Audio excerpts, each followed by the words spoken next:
Sinaj je ceo i danas prekriven srpskim toponimima.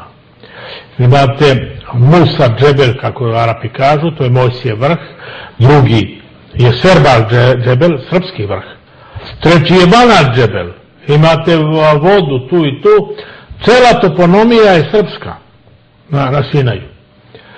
Sada, oni kažu naravno da je on od Boga dobio zakone napisane na kamenim pločama na Sinajskoj gori.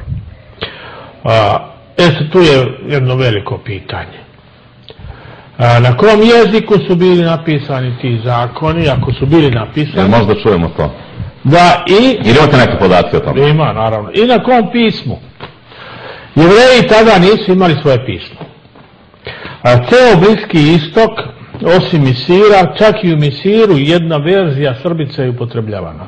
Vinčačko pismo. Da. Imamo slučaj u Misiru ovakav.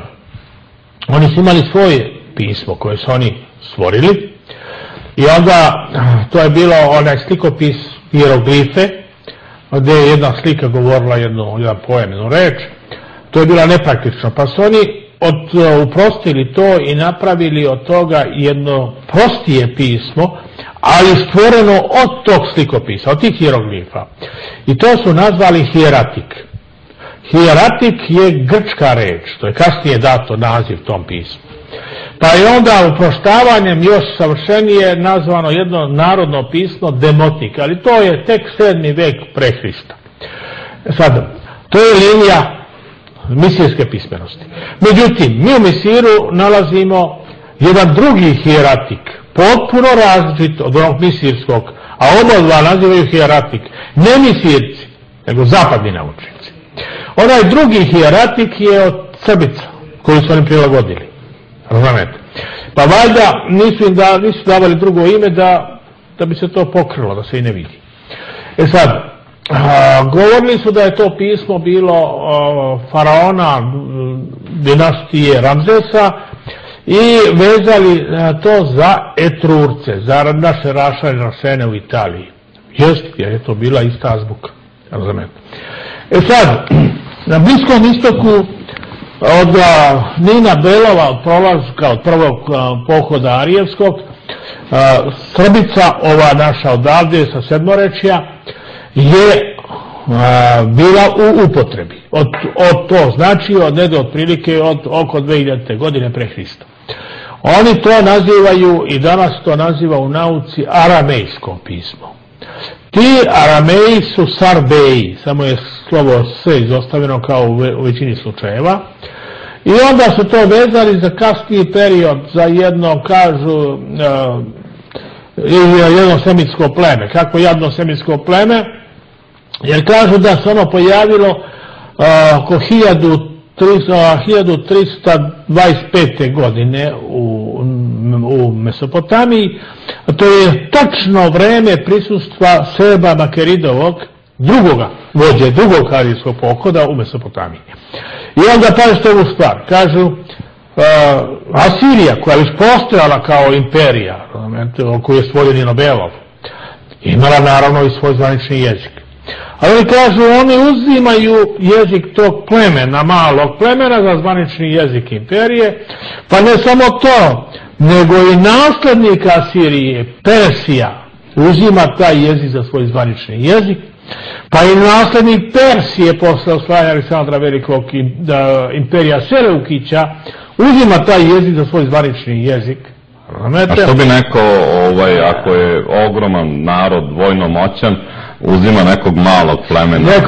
To je besmislica, jer on ne bi mogao to da učini. Jer on ne bi mogao novi jezik da uvede.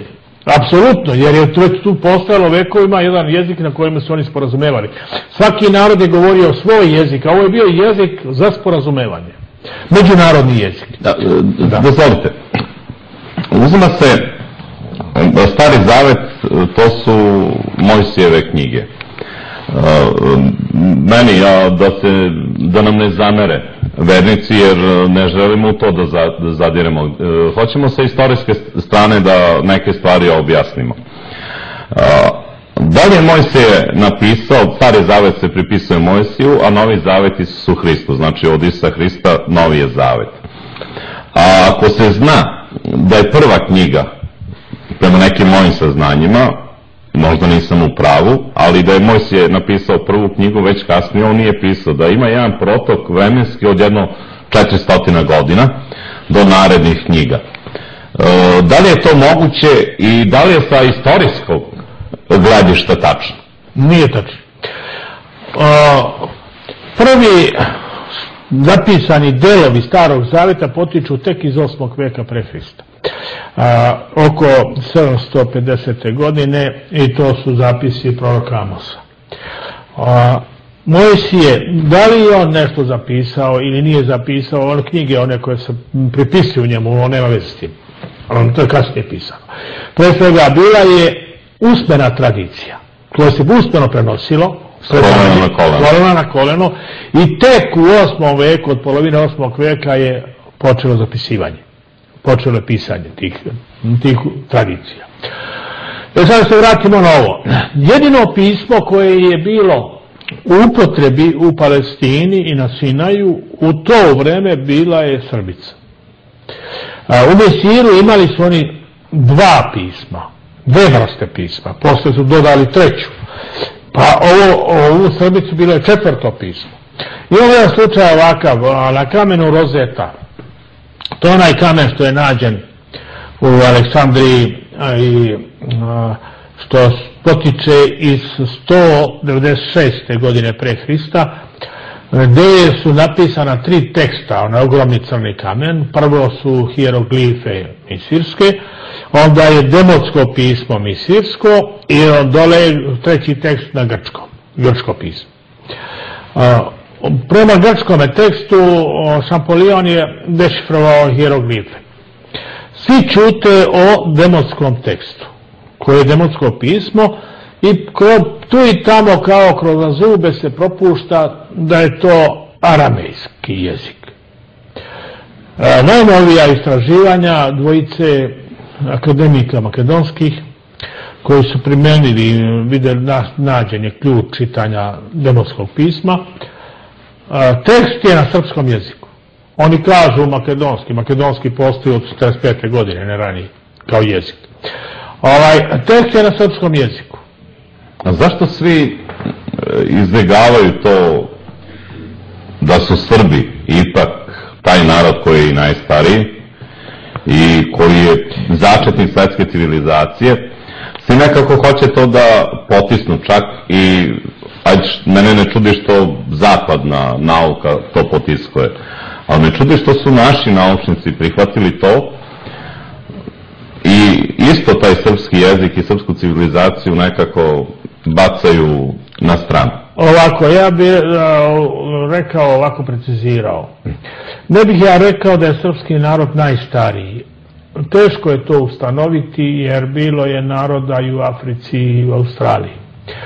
Ali ono što mogu da dokažem, jer ja neću da govorim što ne mogu da dokažem, jeste da je srpski narod najstariji kulturni narod, civilizovani narod i tvora civilizacije. To da. To svi fakti govore. Sad, zašto? Pitanje je vrlo krupno. Zašto to naši rade? Pa od Berlinskog kongresa, kada im je nametnut stav 1878. godine. Da, 1878. godine, da moraju da prihvate programe njihove, Bečko-berlinske škole, onda su nas potpuno upropastili, osakatili. Stvorena je ovdje jedna grupa intelektualaca, se formirala, koja je to sprovodila i koja je dizata u nebo, faljena, glorifikovana na sve načine, dobivali su ulice po gradovima, po njihovim imenima i tako dalje. Sad, od tog vremena do danas mi imamo to stanje koje se produžava. Vatikanija, ja sam definisao šta je Vatikanija u mojoj knjizi Srbi, narod i rasa. To su oni narodi koji su pod uticajem Vatikana. Naziv je potpuno korektan i ispravan, to je Vatikanija. Vatikanija ne istupa, nego samo podržava, ali istupa preko naših ljudi ovdje. Oni su eksponenti te njihove politike i oni preko njih rade. Imamo mi slučajeve, na primjer, arheologa Srejovića, koji je bio vrstan stručnjak za arheologiju i koji se pred smrt počeo kolebati i odricati od onoga što je uradio u Lepenskom miru. I kad su ga pitali zašto, gospodine profesore, on je rekao da je on član Frankfurtske akademije i da to ne ide zajedno.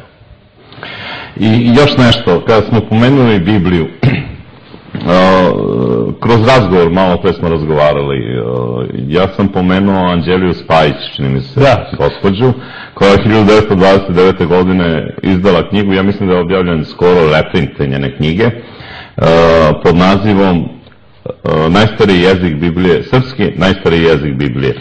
Vi ste rekli da je neko pre nje utvrdio to. Jest, jedan Nemac je pre nje to ozvaničio na neki način. On je znao dobro jevrejski i mislim da je bio jevrejin, nemački jevrejin.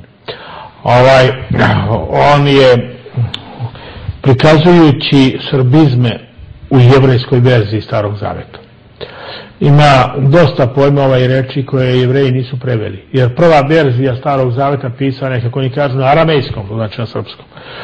I onda je prevedena na jevrejski. I ostali su mnogi pojmovi i reči neprevedeni. I nalaze se u originalu srpskome u tekstovima. To je jedna druga stvar.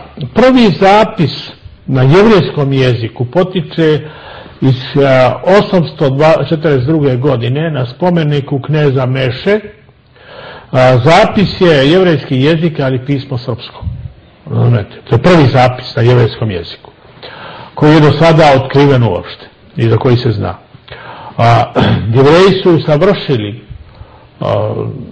da svoj jezik, naravno tu tadašnju Srbicu kakvu su i oni dobili ovim marijevskim pohodima, i vrlo interesantno da je danas u jevrejskoj azbuci prepoznatljivo poreklo i dolazak Srbice, jer se u brojčanoj skali nalaze srpska slova koji oni nemaju u svom jeziku.